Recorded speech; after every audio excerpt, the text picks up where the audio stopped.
What's up, everybody? It's Steven Tyler Myers, the one and only Your Man Kid Review host, and welcome to my top 31 Halloween / horror movies and trick or treat candy countdown. Sorry, I'm getting this out a day after Halloween, but I had all 4 videos shot. I was going to do them over the next 4 days, but unfortunately, right when I was gonna upload number 4 on my list, I looked on my camera roll and they were all deleted, all of them.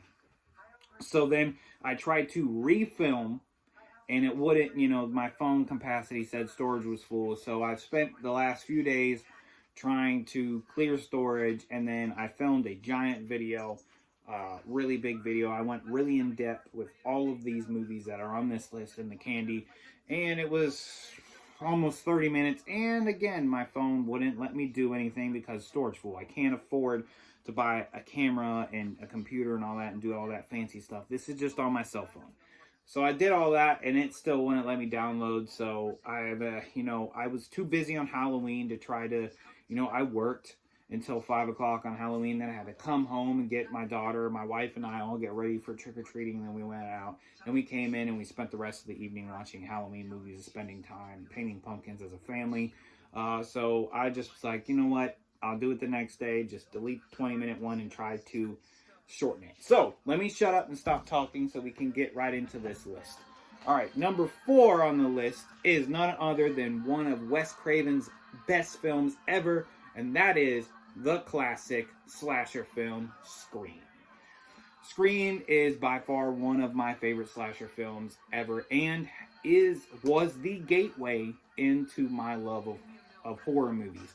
Now, like I've said a million times through these videos, I'm not a big ghost, paranormal, demon possession type horror movie person. I like slasher films.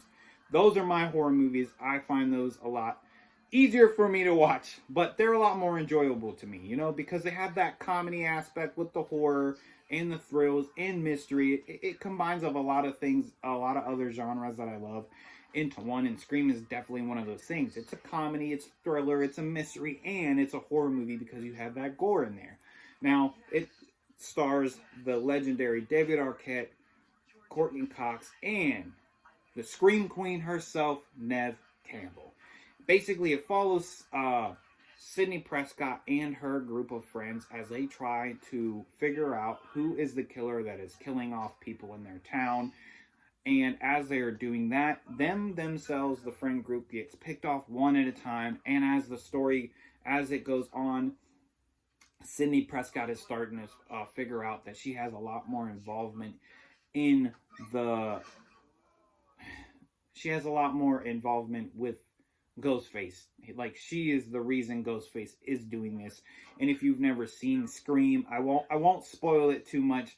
Number 2 on the list will be a spoiler, but this one I don't want to spoil because this one is a lot more fun. As in, like, the mystery behind it, it's kind of cool. I didn't really see it coming too much, but you know what? Whatever. If you've never seen Scream, stop it. We're going to spoil. All of these are going to be spoiled.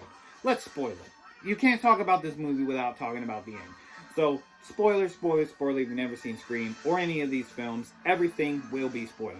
Basically, they try to lead you away and tell you no, it's not her boyfriend, when in fact, it is her boyfriend.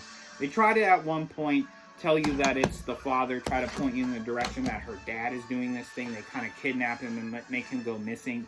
And everybody's like, where's Sydney's father? Where's Sydney's father?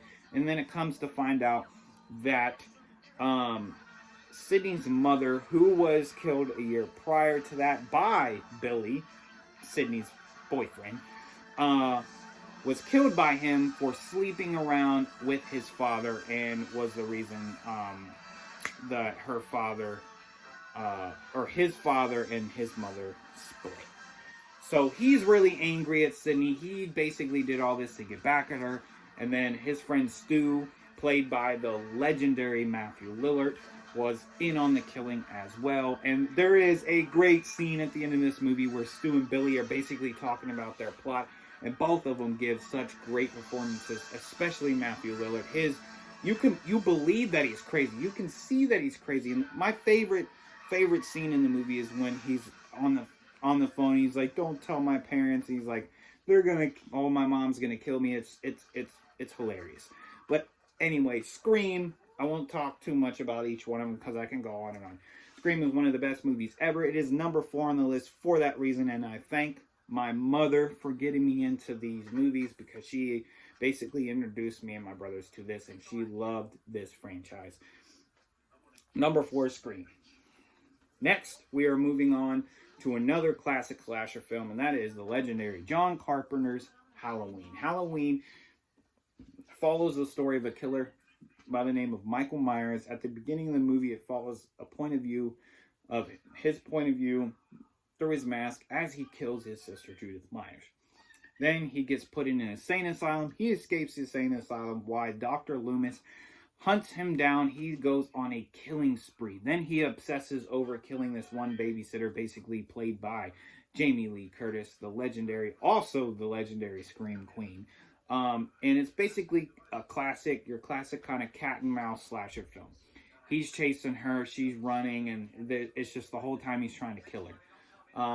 And then it leads into basically the sequel is like reveals that she is the sister that got away, but it was not a popular thing. People didn't love it, so now they are completely deleting that with the reboot sequel, Halloween 2018. Then we have Kills, and then the one after that. So they're rebooting all the sequels.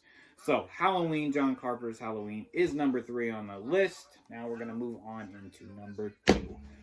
As you probably know, you had to know this had to place somewhere in my top 10 because it has been sitting behind me for the last couple of videos since I've put it back there. And that is Jordan Peele's Get Out. This movie is amazing. I went to see this in theaters at least 3 times, watched it probably 100 more times. I'm not going to talk too much about this movie because I don't want to spoil this one. This one will be a spoiler-free because I don't want to. It's newer, so I don't want to spoil it if you haven't seen it. If you haven't seen it, you need to watch it. Just to give you a little bit of a premise, it follows the main character here, Chris, who goes to meet his girlfriend's family. They're in an interracial relationship, and he's a little nervous because, he's never been in that situation before, so he's nervous. And basically, the movie is hinting at a couple of things after he meets the parents, and it leads into some, there's something not right with her family.